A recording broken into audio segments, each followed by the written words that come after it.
शायद रात का तीसरा पहर था। जंगल के किनारे बने सालों पहले बंद हो चुके शमशान भूमि में आज कुछ हलचल हो रही थी।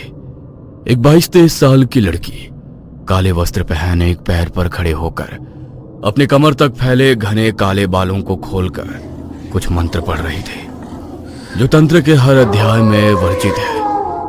आसपास के घने जंगलों से आती जंगली जानवरों की आवाजें, रात में बढ़ती हाड़ कपाती ठंड और शरीर पर रेंग रहे कीड़े मकोड़े उसकी साधना को तोड़ने में असफल नजर आ रहे थे। आज उसकी साधना का 11वां दिन था। ओम भक्षणे नमः, ओम शत्रु नशाय नमः। आखिरी बार उसके मुंह से निकले उस मंत्र के साथ ही अचानक शमशान भूमि में धूल की जोरदार आंधी चलने लगती है।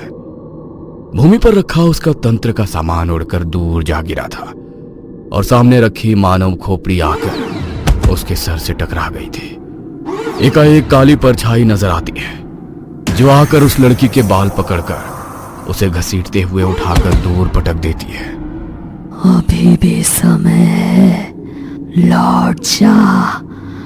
आगे सिर्फ और सिर्फ मृत्यु है। अपनी मौत को मत आमंत्रित कर, लौट जा। मैं लौटने के लिए नहीं आई हूँ। मैंने सोच लिया है, जो भी कर रही हूँ सोच समझ कर रही हूँ। कुछ पाने के लिए कुर्बानी देनी ही होती है और मैं खुद की कुर्बानी के लिए तैयार हूँ। लड़की के मुंह से इतना सुनते ही लड़की के शरीर से खून बहने लगता है। उसके हाथ और पैर देखकर लगता था कोई उन्हें बुरी तरह मरोड़ रहा है। दर्द को सहन करते हुए वो अभी भी मंत्र पढ़ती जा रही थी। कुछ देर बाद उसके सामने एक डरावनी स्त्री प्रकट होती है। जानती है ना तूने क्या किया है? भक्षणी हूं मैं। जिसके नाम से तूने ये तंत्र किया है उसकी मौत अब निश्चित है। तेरे दुश्मन के साथ साथ मृत्यु तेरी भी निश्चित होगी। तुझे स्वीकार है? स्वीकार है। लड़की के इतना कहते ही वो स्त्री धुएं के बवंडर में बदलकर पास में रखी कच्ची मिट्टी के मटकी में समा जाती है और वो हांडी खुद ब खुद हवा में लड़की के साथ साथ चलने लगती है।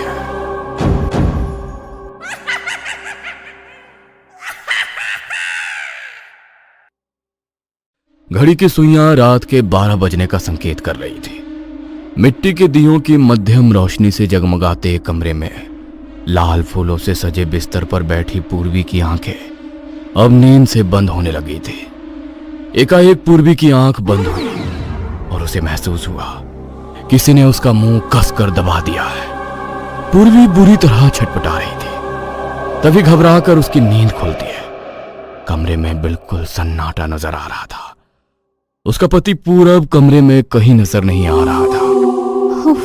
ये सपना, कितना वक्त हो गया। ये पूरब अभी तक क्यों नहीं आया? दुल्हन के लाल जोड़े में सजी पूर्वी अपने बिस्तर से नीचे उतरती है और घूंघट में से ही पूरब को पुकारते हुए हवेली में एक कमरे से दूसरे कमरे में जाने लगती है। अचानक ही एक कमरे के दरवाजे पर पहुंचकर उसके कदम ठिठकते हैं। कमरे का दरवाजा हल्का सा खुला था और भीतर से कुछ अजीब आवाजें सुनाई पड़ रही थी। कुछ अजीब दुर्गंध भी कमरे के धुएं के साथ बाहर आ रही थी। इससे पहले कि पूर्वी अंदर जाती, उसे अपने कंधे पर एक गर्म हाथ महसूस होता है। डरा दिया तुमने। कहाँ थे तुम? बहुत जल्दी में है मेरी दुल्हन। बस तुम्हारे पास ही आ रहा था। आज की रात तुम्हें छोड़कर जा भी कहाँ सकता हूँ। कब से वेट कर रही थी। तुम थे कहाँ और यहाँ इतना अंधेरा क्यों है? ये जगह कुछ अजीब नहीं है? आज की रात कोई सवाल जवाब नहीं, बस तुम और मैं। कल सुबह तक तुम सब जान जाओगे। पूरब ने एक कमरे में जल रहे दीपक बुझा दिए और पूर्वी को गोद में उठाकर उसके बिस्तर तक ले आया। कुछ देर बाद पूर्वी बिस्तर पर बेफिक्र होकर गहरी नींद में सोई हुई थी, लेकिन पूरब वो अब बिल्कुल बदला हुआ नजर आ रहा था। उसकी आंखों में मानो खून उतर आया था। उसने अपने शरीर पर काले वस्त्र पहन रखे थे, माथे पर काली राख मल रखी थी, आंखों में गहरा काजल और चेहरे पर किसी कसाई जैसी निष्ठुर भाव। उसने पूर्वी को उठाकर जमीन पर लिटाया कुछ देर मंत्रोच्चार किया और फिर अग्निकुंड के पास रखे खंजर से उसका सर धड़ से अलग कर दिया। इसी के साथ पूरब के हंसी की आवाज से वह हवेली गूंज उठी। इस घटना को कई महीने बीत गए थे। पूर्वी का कुछ पता नहीं चल रहा था। शहर में उसकी रूममेट मेघा यूं अचानक पूर्वी के गायब हो जाने से बहुत परेशान थी। पूर्वी अपनी बहन निष्ठा से बहुत क्लोज थी। मुझे पूरा यकीन है निष्ठा को जरूर पता होगा कि पूर्वी कहाँ है और किस हाल में है। आई थिंक मुझे उससे बात करनी चाहिए। पूर्वी के बारे में कुछ पता है क्या? आई मीन वो अचानक से अपना सामान छोड़कर चली गई, उसने बताया भी नहीं। हाँ, वो अभी शायद तुम्हारे साथ नहीं होगी। उसने बताया होगा ना कि शादी करने वाली है। Thank God. मुझे पता नहीं क्यों बहुत अजीब अजीब से ख्याल आ रहे थे। उसका फ़ोन भी नहीं लग रहा है। बात करवा सकती हो क्या? शादी हो गई उसकी? मुझे पूर्वी के बारे में जितना बताना था मैंने बता दिया। आगे से उसे कांटेक्ट करने की कोशिश मत करना, सबके लिए वही अच्छा होगा। निष्ठा के यूं अजीब बर्ताव ने मेघा को उलझन में डाल दिया था। क्या चल रहा है यार? पूर्वी ने भी कभी पूरब से मिलवाया नहीं। मुझे पता भी नहीं वो दिल्ली में कहाँ रहता है। फोन ट्राई करती हूँ। पूरब, मैं मेघा, पूर्वी की रूममेट। पूर्वी से बात हो सकती है क्या? मैं नहीं जानता पूर्वी कहाँ है। उसने मुझे ऐसा धोखा दिया कि मैं आज तक उससे उबर नहीं पाया हूं। हम गांव में जाकर शादी करने वाले थे, लेकिन शादी के दिन वो पहुंची ही नहीं। मैं उसका इंतजार करता रहा और मेरा इंतजार उसके बाद कभी खत्म ही नहीं हुआ। उसका फोन भी नहीं लग रहा था। मुझे पूरा यकीन है उसकी बहन ने ही उसे रोका होगा। वो नहीं चाहती थी हमारी शादी हो। मेरा तो मन अब जीने का ही नहीं करता। मन करता है अपनी जान दे दूं। तो क्या निष्ठा कुछ छुपा रही है? आखिर पूर्वी है कहाँ? कहीं उसके साथ कुछ अनहोनी तो नहीं हुई? मेघा कुछ समझ नहीं पा रही थी कि आखिर ये क्या पहेली है। ऐसा मत कहो। तुम अपनी जान क्यों दोगे? संभालो खुद को। तुम्हें भी लाइफ में आगे बढ़ना चाहिए। शायद उसने शादी कर ली है। मेघा और पूरब के बीच अब अक्सर बातें होने लगी थी। पूरब के टूटे दिल को संभालने के चक्कर में मेघा पूरब के नजदीक आ गई थी। मैं नहीं जानता था पूर्वी के अलावा किसी और लड़की के साथ ऐसे कभी खुलकर मुस्कुरा पाऊंगा। थैंक यू मुझे समझने के लिए। पूरब को कंधा देते देते कब वो उसे पसंद करने लगी थी उसे एहसास ही नहीं हुआ था। समझ ही नहीं आता कैसे कहूं। पता नहीं था कोई पूर्वी से भी ज्यादा खास हो जाएगा मेरे लिए। आई लव यू मेघा, तुम बहुत अच्छी लड़की हो। क्या मेरे साथ शादी करोगी? पूरब, तुम इतने स्वीट हो, तुम्हें कोई भी लड़की मना नहीं कर सकती। पूर्वी की तरह धोखा तो नहीं दोगी ना? बिल्कुल नहीं। सच्चा प्यार सबके नसीब में नहीं होता और शायद हमारा मिलना लिखा होगा। तभी तो आखिरी समय में पूर्वी शादी से भाग गई। अगले महीने की एकादशी को पूरब मेघा को लेकर पहाड़ों में बने बंगले पर ले जाता है। तुम तैयार हो जाओ, मैं शादी की तैयारियां करता हूँ। पंडित जी नहीं आए? यहाँ पंडित शादी नहीं करवाते, समझ जाओगी जल्दी। पूरब ने अग्निकुंड प्रज्वलित कर लिया था। सामने एक बड़ा सा पत्थर रखा हुआ था जिस पर खून जैसा कुछ लगा हुआ था। वहीं पास में काले रंग की धोती पहनकर पूरब कुछ अजीब से मंत्र पढ़ रहा था। एकाएक उसे आंगन से कुछ गिरने की आवाज सुनाई देती है। पूरब चौंक कर बाहर जाकर देखता है तो वहां उसे मिट्टी की हांडी टूटी हुई नजर आती है। ये हांडी यहाँ कैसे आई? पूरब उस हांडी के नजदीक जा पाता इससे पहले उसे पायल की छम छम सुनाई पड़ती है। लगता है मेघा तैयार हो गई। जैसे ही मेघा का हाथ अपने हाथों में लेकर वो मंत्र पढ़ना शुरू करता है उसे एक जोरदार झटका महसूस होता है। ये कैसा संकेत है? क्या यहाँ कोई शक्ति है जो हम दोनों के बीच आ रही है?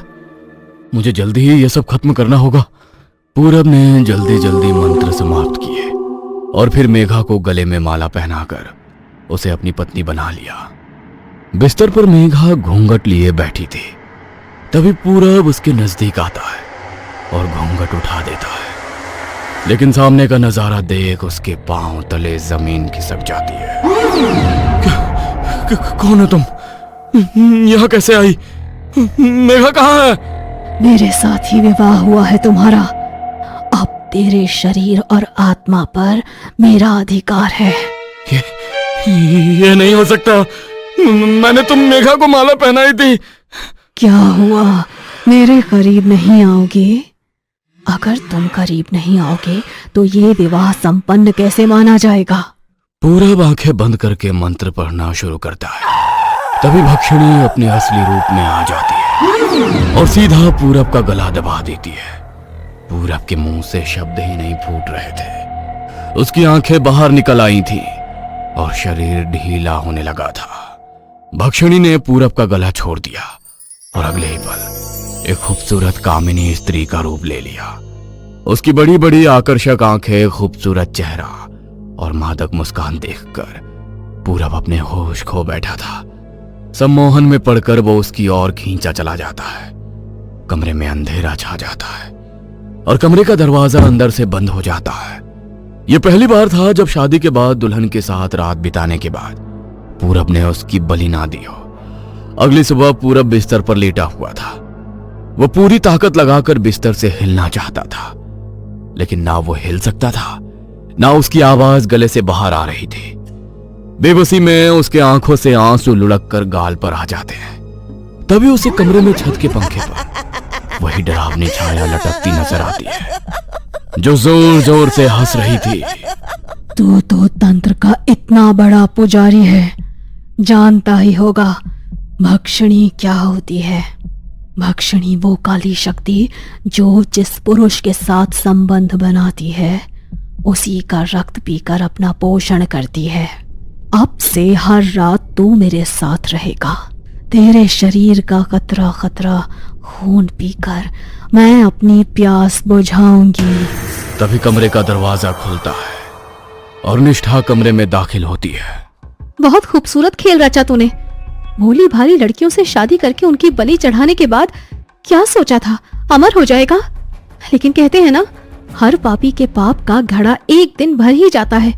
तूने प्लानिंग तो बहुत अच्छी की थी, लेकिन मेरी बहन पूर्वी ने तुम दोनों की शादी में गलती से मुझे भी बुला लिया था।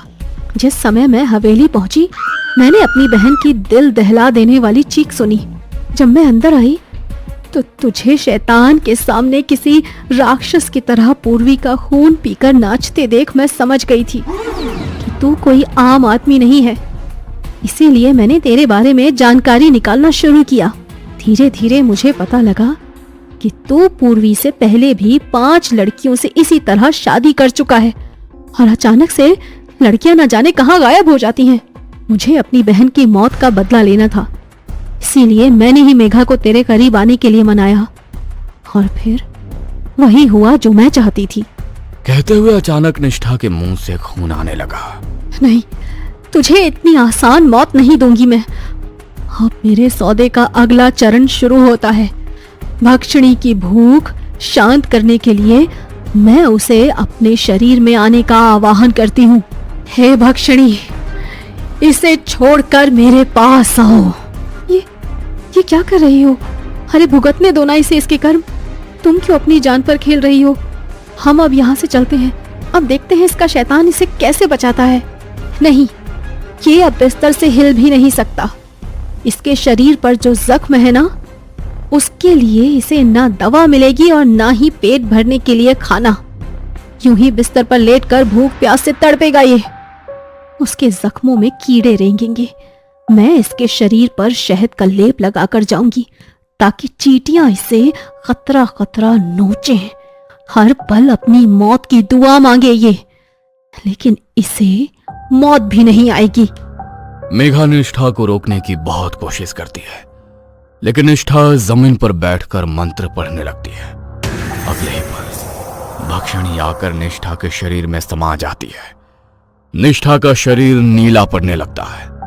उसके शरीर पर जख्म उभरने लगते हैं और वो दर्द से कराहने लगती है। मेघा, तू जा, मेरा वक्त खत्म हुआ, जा।